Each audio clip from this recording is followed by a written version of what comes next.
जय हिंद साथियों, आज हम बात करेंगे राजा और तोता की कहानी के बारे में। तो चलिए शुरू करते हैं।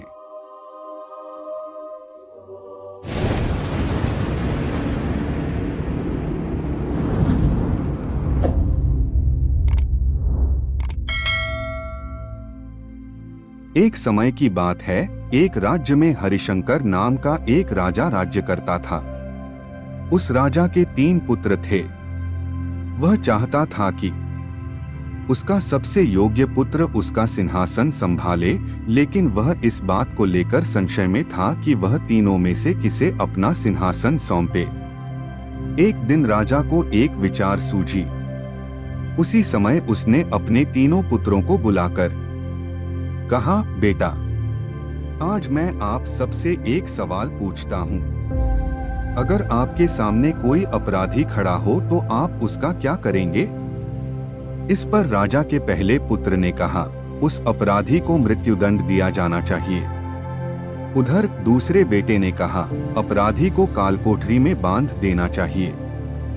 जबकि तीसरे बेटे ने कहा, पिताजी, उसे सजा देने से पहले हमें यह देखना चाहिए कि उसने वास्तव में अपराध किया है या नहीं। इस पर राजा के तीसरे पुत्र ने सबको कहानी सुनाई। एक राजा था जिसके पास एक बुद्धिमान तोता था। एक बार तोते ने राजा से कहा, मैं अपने माता पिता के पास जाना चाहता हूँ। राजा ने उसकी बात नहीं मानी, पर तोते ने हार नहीं मानी। उन्होंने लगातार महाराज से आग्रह किया कि मुझे मेरे माता पिता के पास जाने दिया जाए।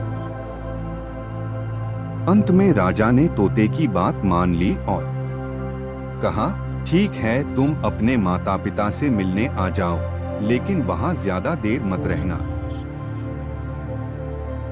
राजा ने तोते को सिर्फ 5 दिन की इजाजत दी और कहा, तुम 5 दिन में अपने घर वालों से मिलकर लौट आना। इसके बजाय तोता 5 दिनों के लिए अपने माता पिता के पास चला गया। छठे दिन जब वह राजा के पास लौट रहा था तो उसने सोचा कि क्यों न मैं राज के लिए कुछ उपहार ले जाऊं।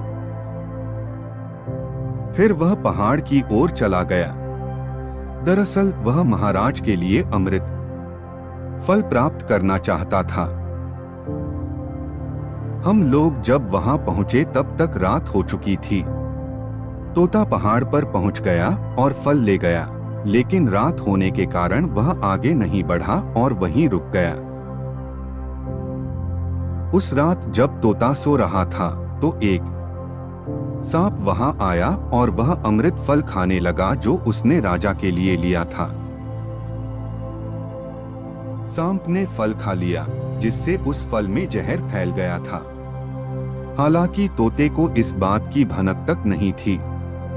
अगली सुबह जब वह उठा तो वह फल लेकर महल की ओर चल दिया। दोस्तों, आपको ये वीडियो कैसी लगी हमें कमेंट करके जरूर बताएं और video like, share and subscribe जरूर करें। धन्यवाद।